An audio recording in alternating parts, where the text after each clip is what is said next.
ধর্মনগরের অর্ধেন্দু ভট্টাচার্য স্মৃতি ভবনে অনুষ্ঠিত হল পোষণ ভি পড়াই ভি স্কিমের উপর 3 দিবসীয় ট্রেনিং প্রোগ্রামের সমাপ্তি অনুষ্ঠান।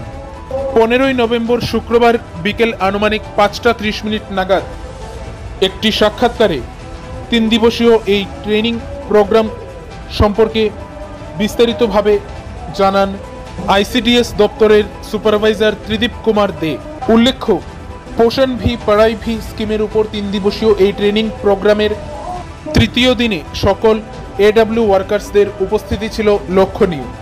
এই ট্রেনিং প্রোগ্রামে ধর্মনগর বিধানসভা ও কুর্তি কদমতলা বিধানসভার এডব্লিউ ওয়ার্কার্সরা অংশগ্রহণ করে। এই কর্মশালাটি মূলত কদমতলা আইসিডিএস প্রজেক্টের উত্তর ত্রিপুরার উদ্যোগে অনুষ্ঠিত হয়। এই কর্মশালার বা এই ট্রেনিং প্রোগ্রামের প্রথম ধাপে 100 জন এডব্লিউ ওয়ার্কার্সরা অংশগ্রহণ করে। এতে উপস্থিত ছিলেন কদমতলা আইসিডিএস দপ্তরের সুপারভাইজার ত্রিদীপ কুমার দে, দেবার্ঘ ভট্টাচার্য সহ অন্যান্যরা। এখন আমরা ধর্মনগর এবং কদমতলা আইসিডিএস প্রজেক্ট মিলে 388টা সেন্টারের মধ্যে আমরা 100 জনের ট্রেনিং সেরেছি, 288 বাকি রয়ে গেছে। পর্যায়ক্রমে প্রত্যেক অঙ্গনওয়াড়ি ওয়ার্কারকে স্কিল ডেভেলপমেন্টে সেই ট্রেনিংটা দেওয়া হবে। 3 দিন ব্যাপী আপনারা এই যে কর্মশালাটা বা ট্রেনিং প্রোগ্রামটা আয়োজন করেছেন, তাতে বিভিন্ন বিষয়ের উপর আপনারা আলোকপাত করেছেন এবং যারা এই ওয়ার্কশপে অংশগ্রহণ করেছে তাদেরকে আপনারা বিভিন্নভাবে সেটা বুঝিয়েছেন।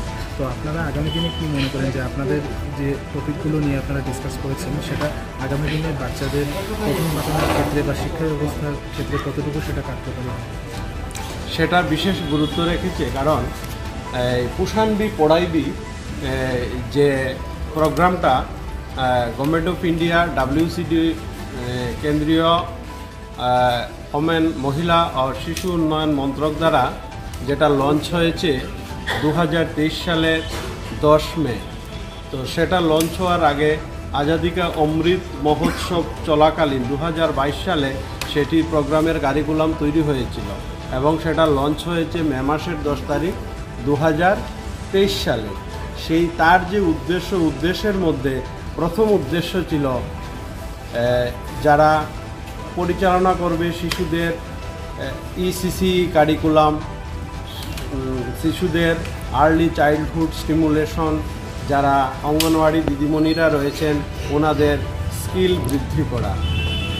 তার প্রথম উদ্দেশ্যই অঙ্গনওয়াড়ি যারা কেয়ার গিভার, যারা শিশুদের সেই সব প্রাক প্রাথমিক শিক্ষা ব্যবস্থাটা শিশুর লিটারেসি এবং নিউমারেসির উপরে যারা কাজ করবেন সেই অঙ্গনওয়াড়ি দিদিমণিরা, যাতে ওনাদের স্কিল বৃদ্ধি হয় তার জন্য যে নিপসিড পরিচালিত আমাদের যে নিপসিড রয়েছে, সেই নিপসিড থেকে যে কারিকুলাম দেওয়া হয়েছে সেই কারিকুলাম অনুযায়ী আমরা সেই কাজগুলো করেছি।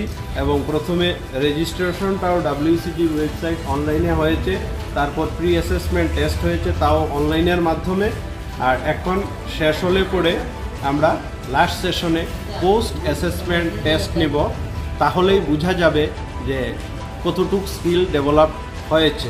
সেই কোয়েশনগুলোর আনসারের মাধ্যমে বোঝা যাবে। তো এখানে আমার মনে হয় সেটা অনেকগুলো বিষয় নতুনভাবে অ্যাড হয়েছে এবং সবগুলোর উপরই জোর দেওয়া হয়েছে এবং ট্রেনিংগুলো পর্যায়ক্রমে চলতে থাকবে।